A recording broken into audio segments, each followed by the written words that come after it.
Најави за денешните настани.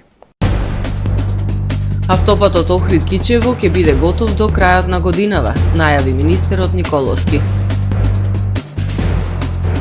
Денеска на 73 годишна возраст почина митрополитот Дебарско-Кичевски господин Тимотеј. И покрај кризата која тресе европската автомобилска индустрија, Костал за следната година најавува зголемување на производството. Не наседнувајте на лажни пораки, предупредуваат од Фондот за здравствено осигурување.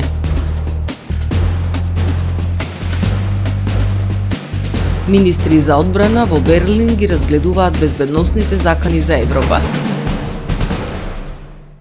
За најавените содржини ќе ви информираме во дневникот кој започнува повременската прогноза. Останете со нас. Трпе Инвест ви донесува метео на ТВМ.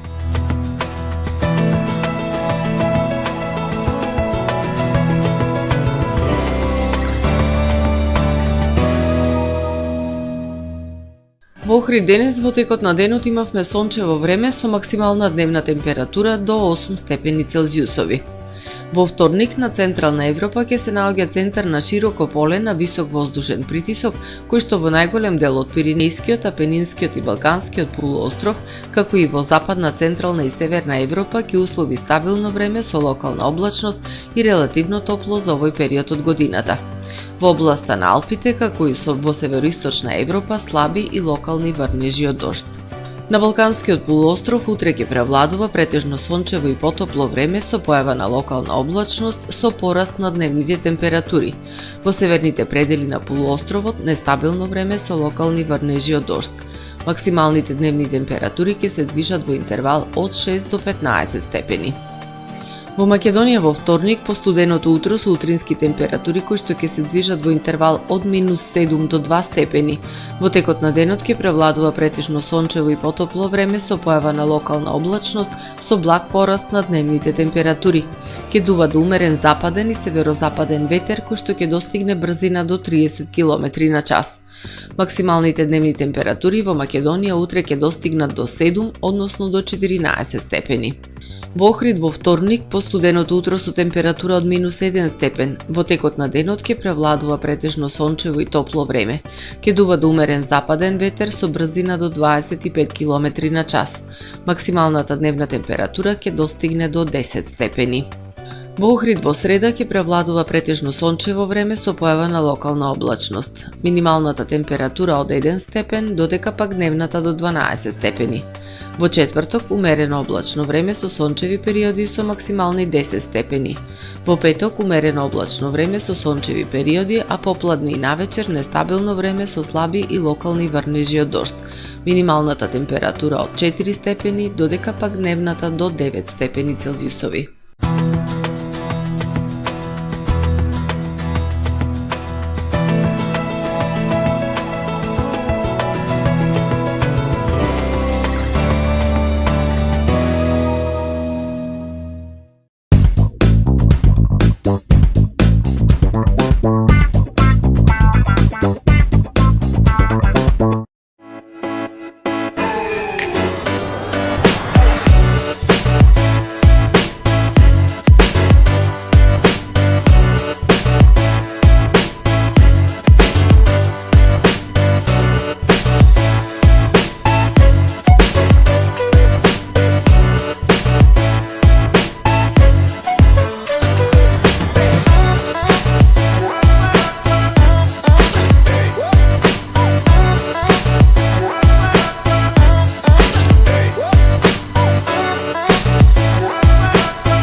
Тамаро е 25 години охридски водечки лидер и препознатлив бренд.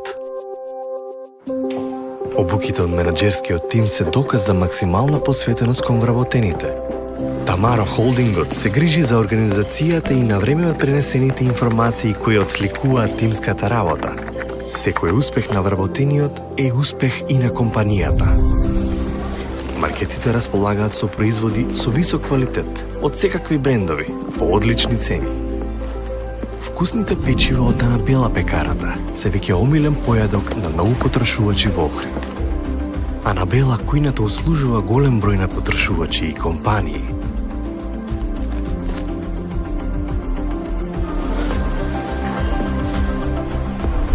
Рибарата е секогаш снабдена со најразлични видови на риба и морски плодови. А месарниците располагаат со свежо месо и местни производи во секое време. Уживајте во својот охридски домаќин. Тамаро, повеќе од маркет.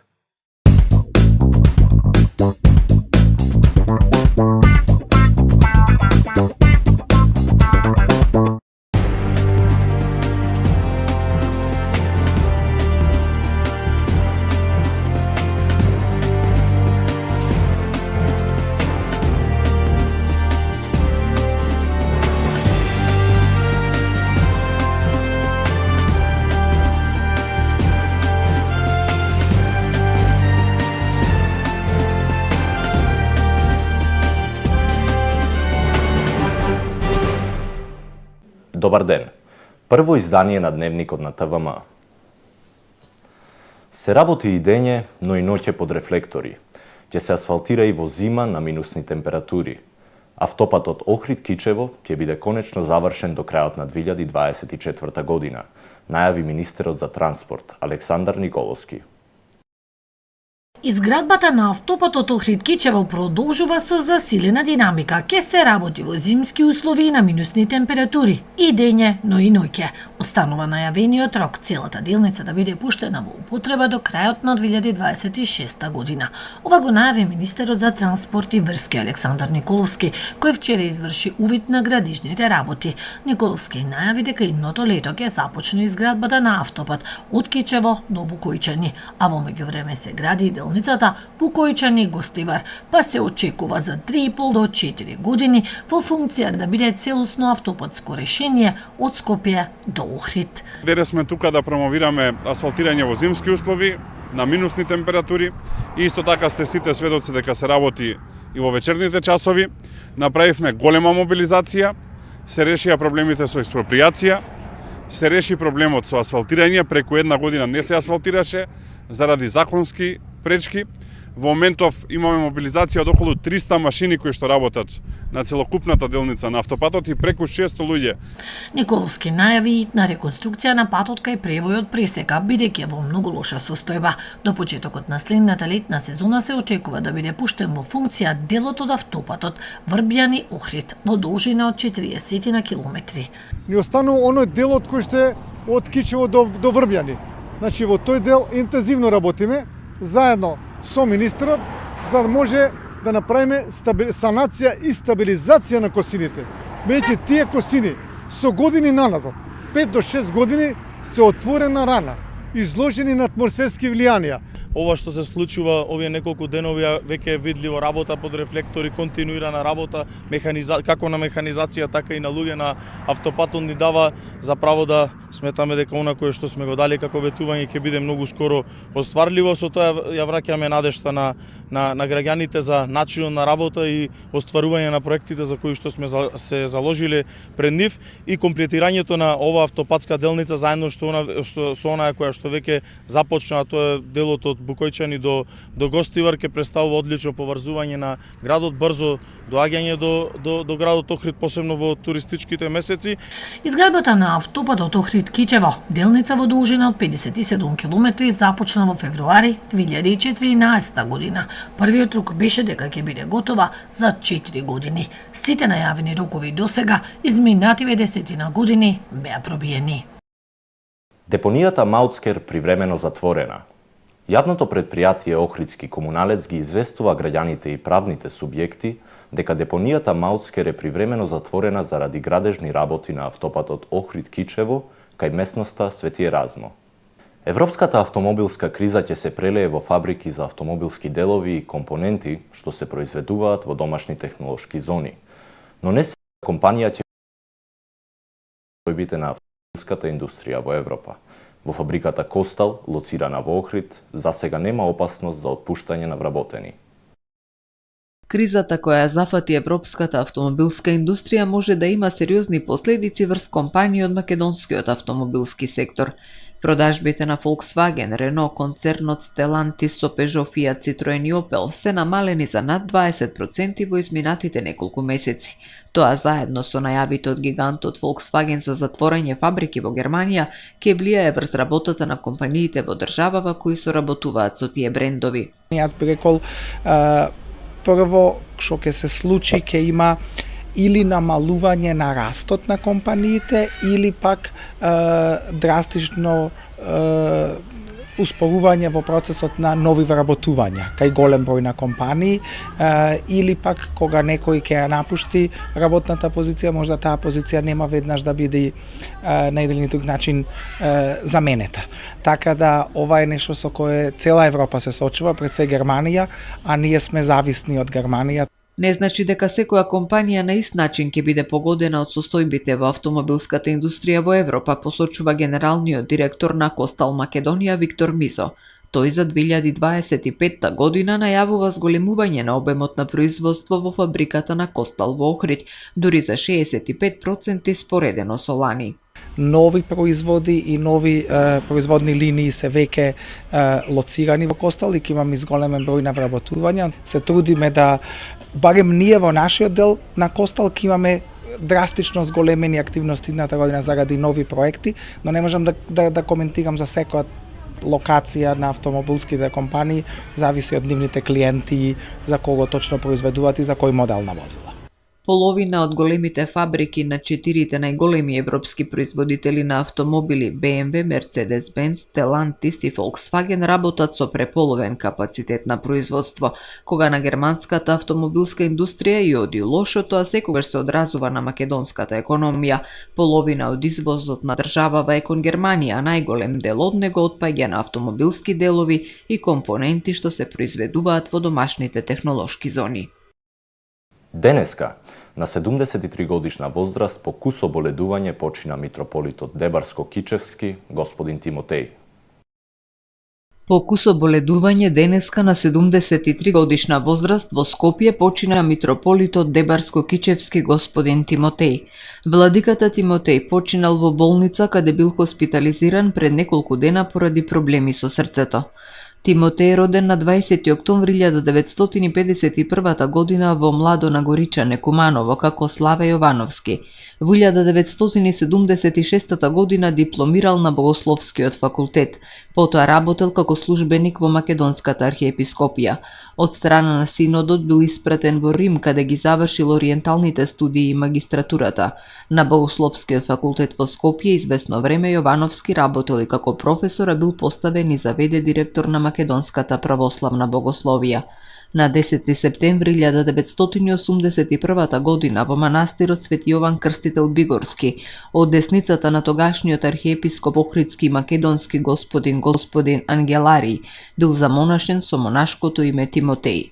По изборот за епископ од страна на Светиот архиерејски синод на Македонската православна црква на 20 септември 1981 година е хиротонисан за архиереј на МПЦ во црквата Свети Димитри во Скопје. Од 21 септември 1981 година со одлука на синодот е назначен за митрополит на Австралиската македонска православна епархија. Тогашните услови налагале да му биде доделена и упразнетата Дебарско-Кичевска епархија како нејзин администратор со седиште во Охрид, откаде што со голем елан, самопрегор, трпеливост и тактичност ќе раководи со двете епархии, со австралиската до 1995 година, која доброволно ја отстапува на друг архиереј, а продолжи да раководи само со Дебарско-Кичевската епархија како митрополит Дебарско-Кичевски. Владиката Тимотеј ја вршеше и функцијата портпарол на синодот на Македонската православна црква. Не наседнувајте на лажни пораки. Овој пат предупредуваат од Фондот за здравствено осигурување на Македонија. Фондот за здравствено осигурување на Македонија има сознание дека се појавија лажни пораки кои им се испраќаат на граѓаните по електронски пат на имејл, а како да е од Фондот за здравствено осигурување. Во лажните пораки, кои не се испратени од имејлот на ФЗО, им се укажува на граѓаните дека наводно системот за управување на трансакции на фондот препознава дека треба да добијат исплата за рефундација на средства, пошто треба да кликнат на одреден линк. Фондот им укажува на граѓаните да не наседнуваат на ваквите лажни пораки за да не бидат злоупотребени нивните лични податоци и трансакциски сметки, а доколку се во можност да пријават во службата за компјутерски криминал во МВР. Фондот веќе го пријавил случајот во Министерството за внатрешни работи. Поради интервенција на водоводната мрежа, утре 26 ноември, од 9 до 14 часот без вода ќе бидат корисниците на улиците Мите Богоевски и делот Димитар Влахов, на потегот од општина Охрид до пресекот со улицата Македонски просветители, информираат од јавното претпријатие Водовод Охрид. Градоначалникот Пецаков денес во посета на Основното училиште Христо Узунов. Максимално сме посветени во обезбедување на услови за поквалитетно образование. Денеска го посетив Основното училиште Христо Узунов, каде што се извршија неколку инвестиции, информира градоначалникот Пецаков. За ова училиште, општина Охрид обезбеди 15 интерактивни табли и од општинскиот буџет се обезбедија средства за целосно реновирање на една училница. Дополнително, во соработка со донатори се изврши доградба на нова училница, која ќе се прилагоди за потребите на учениците во ова училиште. Исто така, во соработка со донатори, обезбедени се соодветни калорифери за грејање на училишната спортска сала. Вкупната вредност на овие инвестиции изнесува 3 милиони и 405 илјади денари, информира градоначалникот.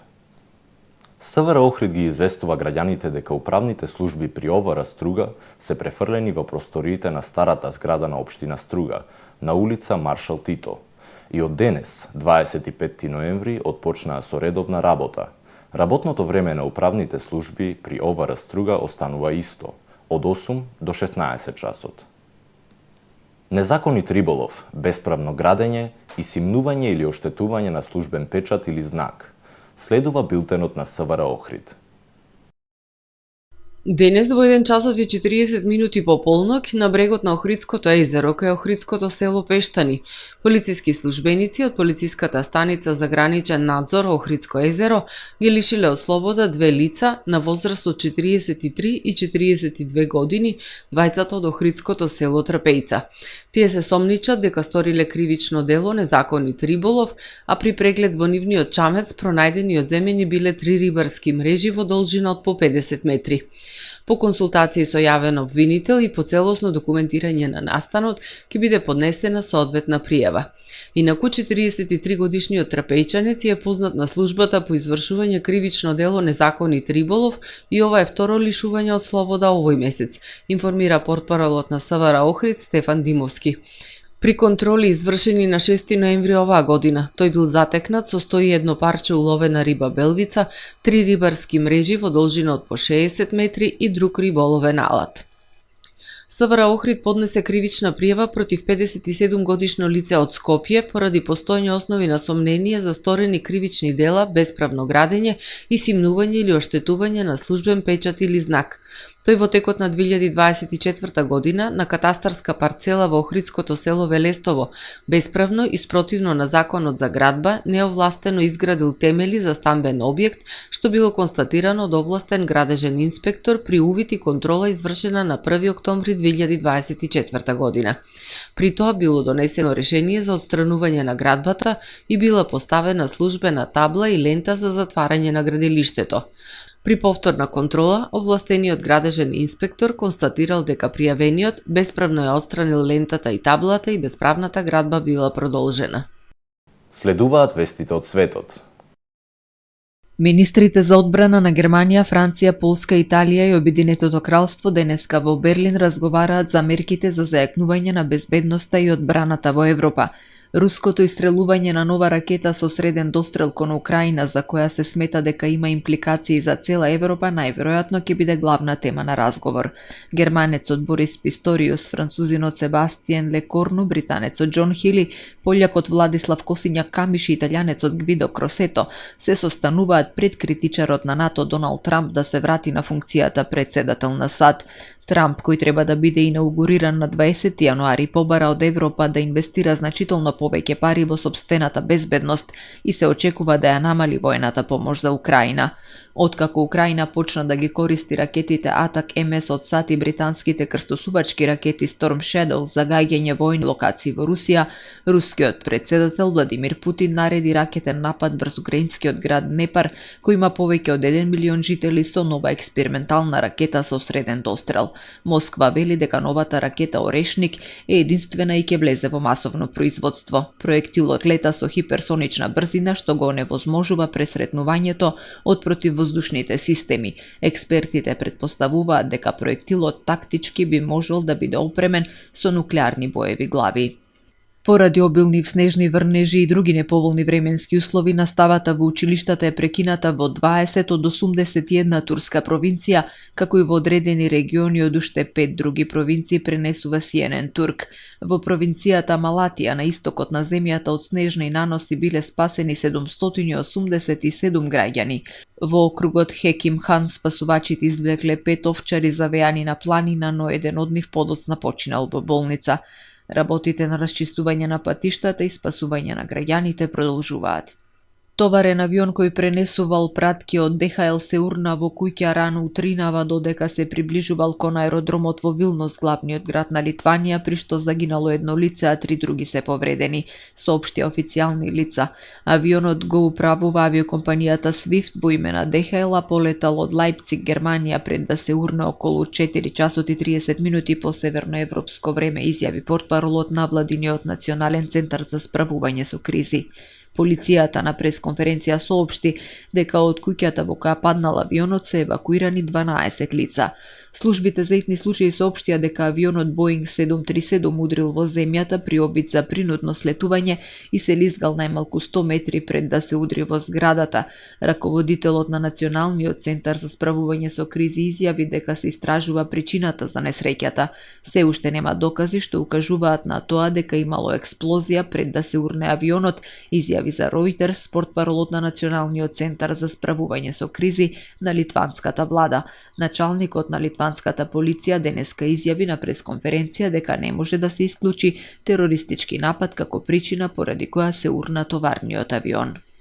Представници од 175 земји се собраа во Бусан, Јужна Кореја, на петтата рунда преговори за постигнување меѓународен договор, чија цел е да се намали загадувањето со пластика на планетата, но поради поделените ставови, договор не е на повидок. Јужна Кореја е домајкин на петтиот состанок на меѓувладиниот преговарачки комитет на Обединетите нации, откако претходната рунда разговори во Отава во април заврши без јасен став за ограничување на производството на пластика. Петрохемиските земји како Кина и Саудиска Арабија силно се спротивставија на напорите за ограничување на производството на пластика. Поделбите што ги кочат разговорите за договорот за пластика ги одразуваат конфликтите кои долго време ги закочија напорите на Обединетите нации за спречување на глобалното затоплување, при што последниот самит за климата КОП-29 заврши со договор што посиромашните земји го оценија како несоодветен. Без сеопфатна интервенција се очекува дека до 2040 година количината на пластика што завршува во животната средина годишно ќе се удвои во споредба со 2022 година, изјави председателот на преговарачкиот комитет на Обединетите нации Луис Вајас Валдивиесо на отворањето на состанокот во Бусан, додавајќи дека микропластиката е пронајдена и во човечките органи. Во август Соединетите американски држави изненадија со својата поддршка да се вклучат во ограничување за производството на пластика, по примерот на Европската унија, Кенија, Перу и други земји. Сепак победата на Доналд Трамп на претседателските избори ја доведува во прашање позицијата на САД. На собранието на Обединетите нации за животна средина, одржано во март 2022 година, владите на земјите членки официјално се обврзаа да отворат преговори за глобален правно обврзувачки договор за пластика. Го завршуваме првиот дневник на ТВМ. Ви благодарам за вниманието со кое не следевте. Имајте пријатен ден.